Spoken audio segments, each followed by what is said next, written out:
So hello guys, welcome back to my YouTube channel set time bound goal. This is Sandeep bhaiya. And guys, आज हम बात करने वाले हैं दिल्ली यूनिवर्सिटी के बारे में।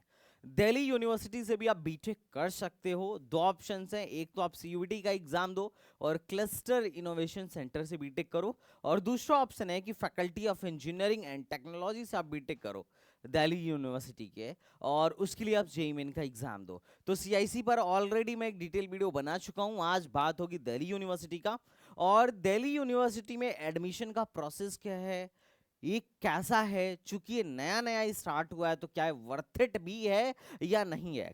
और चूंकि रजिस्ट्रेशन चल रहा है तो इसका लास्ट डेट क्या है, क्योंकि अब लास्ट डेट में ज़्यादा टाइम नहीं है। इसकी काउंसलिंग अलग से आपको करानी पड़ेगी, इसकी काउंसलिंग जल्दी शुरू होने वाली है।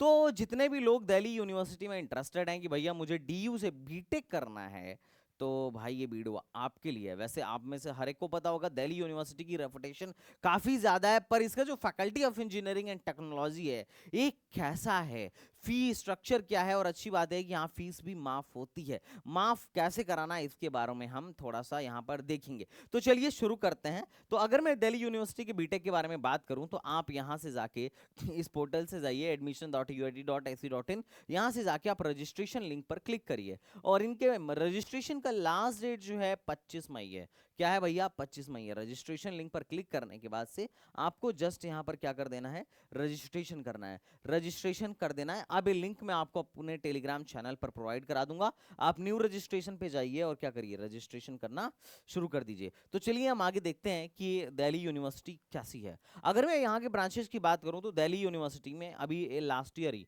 ये पिछली बार पहले साल पहली बार पिछले साल ही पहली बार लॉन्च हुआ था, और इसमें 3 ब्रांचेस हैं: BTech in computer science, BTech in electronics engineering and BTech in electrical engineering. ये 3 ब्रांचेस से दिल्ली यूनिवर्सिटी में बीटेक शुरू किया गया है। इसका मोड ऑफ एडमिशन जो है वो जेईई मेन है। आपको पहले जेईई मेन का एग्जाम देना है, आपको पहले एग्जाम देना है।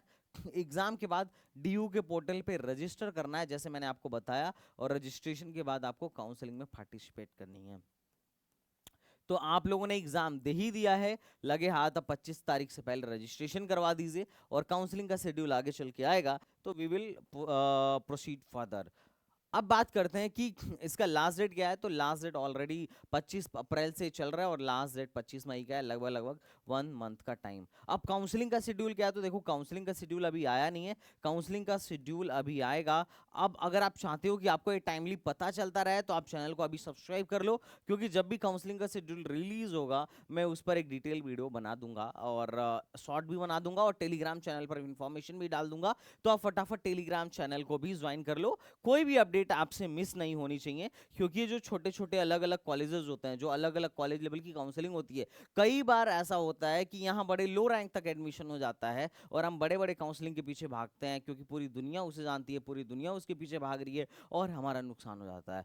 क्या पता उनसे वहाँ जो कॉलेज मिल रहा है उससे अच्छा कॉलेज एक कॉलेज लेवल काउंसलिंग से मिल जाता, but we are not aware, हमें अवेयरनेस नहीं रहती है, इस वजह से नुकसान हो जाता है। क्योंकि देखो अभी डीयू का चल रहा है, अभी आरजीआईपीटी का आएगा, अभी अभी आईआईएसटी का आएगा, अभी आईआईपी का आएगा। इसके अलावा बहुत सारे कॉलेज लेवल काउंसलिंग्स होते हैं जो लोगों को ज़्यादातर केसेस में पता नहीं है। अभी एचबीटीयू आएगा, ट्रिपल एमयूटी आएगा, बहुत सारी काउंसलिंग्स हैं जो बड़े मतलब कमेटी के बजाय कॉलेज खुद कराता है, तो उसमें बच्चों को आइडिया नहीं रहता है। तो आप लोग फटाफट चैनल को सब्सक्राइब करके रखिएगा, और आप में से किसी को भी अगर मेरा काउंसलिंग प्रोग्राम ज्वाइन करना हो तो आप लोग एस टी बीजी अकेडमी ऐप डाउनलोड कर लीजिए। एस टी बीजी अकेडमी ऐप डाउनलोड कर लीजिए, और एस टी बीजी अकेडमी ऐप डाउनलोड करने के बाद से आप वहां जाकर हमारा प्रोग्राम बाई कर सकते हैं। ओके तो आप एस टी बीजी अकेडमी आप डाउनलोड कर लीजिए, यही हमारा एप्लीकेशन है। प्ले स्टोर पर आपको एस टी बीजी अकेडमी नाम से मिल जाएगा। और अगर आप वेबसाइट से हमारा प्रोग्राम बाई करना चाहते हैं तो आप कोर्सेज पर जाइए, और कोर्सेज पर जाने के बाद बहुत सारे काउंसलिंग प्रोग्राम आपको यहाँ देखने को मिल जाएंगे। आप हमारे काउंसलिंग प्रोग्राम को ज्वाइन कर लीजिए, और उसके बाद आपको 24 घंटे के अंदर एक पर्सनल मेंटर असाइन हो जाएगा, और 36 घंटे के अंदर कॉल आ जाएगी। कभी कभी थोड़ा डिले भी हो जाता है, तो आपको परेशान नहीं होना है। अगर आपने हमें पेमेंट दिया है तो आपके हेल्प की जिम्मेदारी हमारी है, हम जरूर आपसे टाइमली कांटेक्ट कर लेंगे। क्योंकि कई बार ऐसा होता है कि ज़्यादा नंबर ऑफ कैंडिडेट्स हमारे पास आते हैं। हर साल हम लोग 7-8 हज़ार 10,000 बच्चों की काउंसलिंग करते ही करते हैं। यूपी के ऑलमोस्ट सारे कॉलेज में, not only in UP, Delhi वगैरह के सारे कॉलेजों में ऑलमोस्ट अपने स्टूडेंट्स अभी फिलहाल में पढ़ रहे हैं। तो आप बिल्कुल निश्चिंत होकर STBZ एकेडमी ऐप से हमारा प्रोग्राम बाय करिए। I will definitely help you through out the process. Counselling बहुत ही समझदारी के साथ सोच समझ के करनी चाहिए, क्योंकि ये बच्चे का मेहनत है। और ये मेहनत, क्योंकि इस कॉलेज को पाने के लिए, जो भी इंजीनियरिंग कॉलेज में इसका एडमिशन हो रहा है, उसे पाने के लिए बच्चे ने मतलब बचपन से लेके अब तक मेहनत करी है। या फिर कुछ बच्चे जाके कोटा 2-2 3-3 साल से घिस रहे थे। और एक कॉलेज, जो आपका कॉलेज है, बहुत हद तक डिसाइड करता है कि आपका फ्यूचर क्या रहने वाला है, आप फ्यूचर में क्या बनने वाले हो और क्या करने वाले हो। तो भैया, लड़की ढूंढने में भले थोड़ा बहुत ढीलापन होगा, चलेगा, बट कॉलेज ढूंढने में ढीलापन नहीं होना चाहिए। ये बात जरूर याद रखिएगा, क्योंकि अब इंसान लाइफ में बीटेक एक ही बार करता है। अगर मैं इलेक्ट्रॉनिक्स इंजीनियर हूं तो अब मैं इलेक्ट्रॉनिक्स इंजीनियर ही हूं। अब मैं बीटेक फिर कंप्यूटर साइंस से नहीं करूंगा, क्योंकि करने का मतलब ही नहीं है कुछ। Okay, just leave all this things. हम थोड़ा सा एलिजिबिलिटी क्राइटेरिया की बात करते हैं। तो अगर मैं एलिजिबिलिटी क्राइटेरिया की बात करूं तो यहाँ पे जो अनरिजर्व्ड लोग हैं, जनरल कैटेगरी को बोर्ड में 60% होना चाहिए एटलीस्ट। किसी ना किसी रिकॉग्नाइज्ड बोर्ड से पास होना चाहिए बच्चा, क्योंकि आप जब काउंसलिंग के लिए जाओगे तो आपका 12th का सर्टिफिकेट मांगा जाएगा। और candidate must have secured 60% or more marks in an aggregate of physics chemistry math.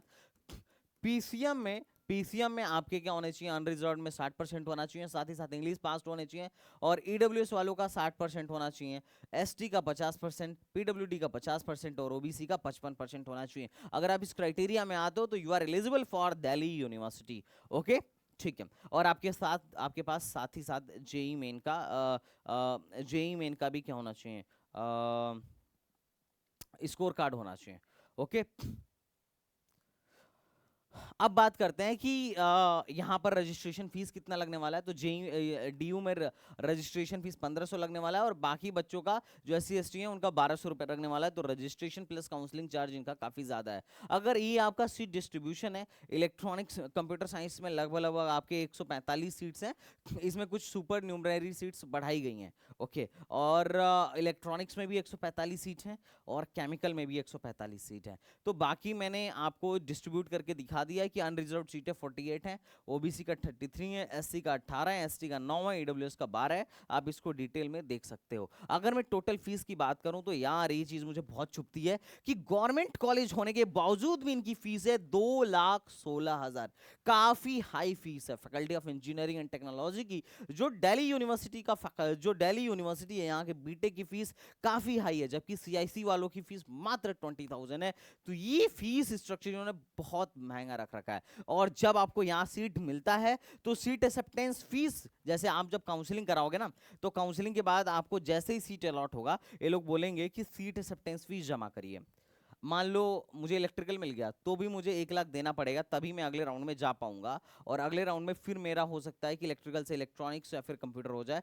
तो सीट एक्सेप्टेंस फीस जो आपका है वो 1 लाख होना चाहिए। कितना होना चाहिए? सीट एक्सेप्टेंस फीस आपको कितना इनको देना पड़ेगा? सीट मिलते ही तुरंत आपको 1 लाख देना पड़ेगा, जो कि काफी ज्यादा है। तो इनकी टोटल फीस 2,16,000 है। दैट इज मतलब बहुत ज्यादा फीस है इनकी government as compare to government, और हॉस्टल फीस अलग से। लेकिन एक बात अच्छी यहाँ पर यह है कि यहाँ पर रिलैक्सेशन मिलता है फीस में। किसमें बेटा? फीस में रिलैक्सेशन मिलता है। अगर आपके पेरेंट्स की इनकम 1 लाख से कम है, सॉरी 4 लाख से कम है, लेस देन 4 LP है, तो आपको 90% फी वेवर मिलेगा। 90% फीस माफ हो जाता है अगर आपके पेरेंट्स की इनकम 4 लाख से कम है। तो this is very good thing. But ये इतना आसान भी नहीं है लेना। इसको वही ले सकता है जो जेन्युइन है, क्योंकि आपको इसके लिए पिछले 2 साल का ITR इनको शो करना होता है। सिर्फ इनकम सर्टिफिकेट से काम नहीं चलेगा, आपको ITR भी दिखाना पड़ेगा। जो लोग इनकम टैक्स रिटर्न ITR नहीं फाइल करते हैं उनको नील ITR बनवाना पड़ेगा। ये बात ध्यान रखिएगा। थोड़ा दौड़ा भागी करना पड़ेगा, पर मिलता है। अपने ही कुछ स्टूडेंट्स हैं जिनको ये चीज मिली हुई है। That is very important. तो आप ध्यान रखिएगा कि और अब जब इसकी बात आती है ना फी रिलैक्सेशन की, तो जब आप फॉर्म भरते हो तो आपको उस टाइम पे ही यस या नो करना पड़ता है कि आप फी रिलैक्सेशन चाहते हो या नहीं चाहते हो। तो मैं आपसे रिक्वेस्ट यही करूंगा कि आप जरूर, क्योंकि बाद में आप आईटीआर दिखाओगे तो भी मामला फंस जाएगा, तो आप पहले ही यस कर देना अगर आप फी रिलैक्सेशन चाहते हो तो। ये बात ध्यान रखना। और अगर बाद में आईटीआर नहीं दिखा पाए तो कोई बात नहीं, फीस माफ नहीं होगा। तो आपको क्या करना है, 90% का फी वेयर लेने के लिए आपको आईटीआर बनवा के रख लेना पड़ेगा। अब जो आईटीआर की कॉपी इनको दिखानी पड़ेगी। और अगर आपके पेरेंट्स की इनकम 4 लाख से 8 लाख है, जो कि जनरली होती है, तो 50% फी वेवर मिल जाएगा। इसके लिए भी आपको आईटीआर ही देना पड़ेगा। तो ये ध्यान रखना। इनकम टैक्स रिटर्न तो जो आईटीआर अपन फाइल करते हैं उसी की कॉपी इनको क्या करनी पड़ेगी, दिखानी पड़ेगी। और जो लोग नहीं फाइल करते हैं उनको नील आईटीआर दिखाना पड़ेगा। ये इजीली बन जाता है, लेकिन थोड़ा सा आपको इसके लिए मेहनत करना पड़ेगा। तो ये अच्छी चीज है कि ये लोग फी में रिलैक्सेशन दे रहे हैं, that is very good thing. अब सवाल आता है कि भैया इसका प्लेसमेंट क्या है। Placement is very important.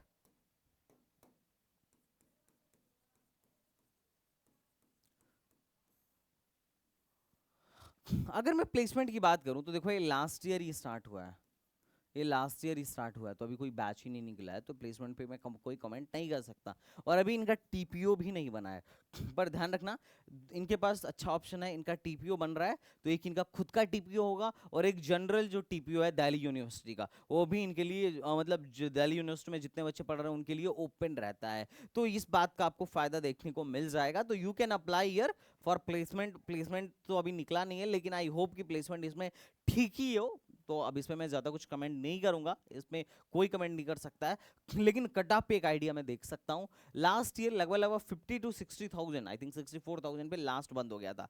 Spot round में सीएससी की कोई सीट लास्ट ईयर में नहीं बनी बची थी। ओवरऑल जनरल वनरल का जो एडमिशन है 1 लाख रैंक तक क्लोज हो गया था, चाहे वो इलेक्ट्रॉनिक्स हो या इलेक्ट्रिकल हो। लेकिन स्पॉट राउंड में कुछ बच्चे थे ओबीसी के जिनका 1 लाख से ज्यादा गया था। आई थिंक 1.8 लाख तक इलेक्ट्रॉनिक्स में एडमिशन हुआ था। इलेक्ट्रिकल में इससे भी ज्यादा रैंक तक एडमिशन हुआ था। ओवरऑल अगर आप ओबीसी ईडब्ल्यूएस के हो और आपकी 2 लाख रैंक है, तो आप अप्लाई करो, हो सकता है कि आपको मिल जाए। और अगर आप स्पॉट राउंड में बैठते हो, क्योंकि अभी शुरू में क्या होगा ना डीयू में, देखो धैर्य रखना, शुरू में क्या होगा डीयू में सब भरेंगे दौड़ के भरेंगे।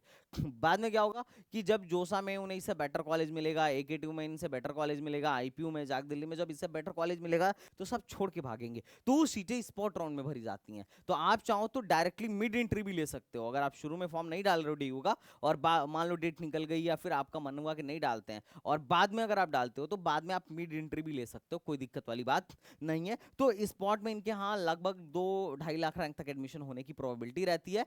अब ये थोड़ा सा कट ऑफ का आइडिया है, ये लोग ऑफिशियली कट ऑफ निकालते नहीं है, लेकिन चूंकि अपने बच्चे जाते हैं तो एक बेसिक आइडिया मिलता रहता है कि कौन से कॉलेज में किस रैंक तक एडमिशन हो रहा है। तो you can apply here in Delhi university. Okay, यहाँ पर एक और स्कीम है, लैपटॉप के शुल्क प्रतिपूर्ति का स्कीम है। इसमें क्या होता है कि ये लोग बोलते हैं कि आपको हम 50,000 तक का क्या देंगे, शुल्क प्रतिपूर्ति देंगे। मतलब अगर आप लैपटॉप जाके खरीद रहे हो और लैपटॉप का बिल लाके इनको शो कर रहे हो, उसके लिए अलग से अप्लाई करना पड़ता है। आप अप्लाई करते हो तो ये लोग क्या करेंगे, 50,000 तक आपको पे करेंगे।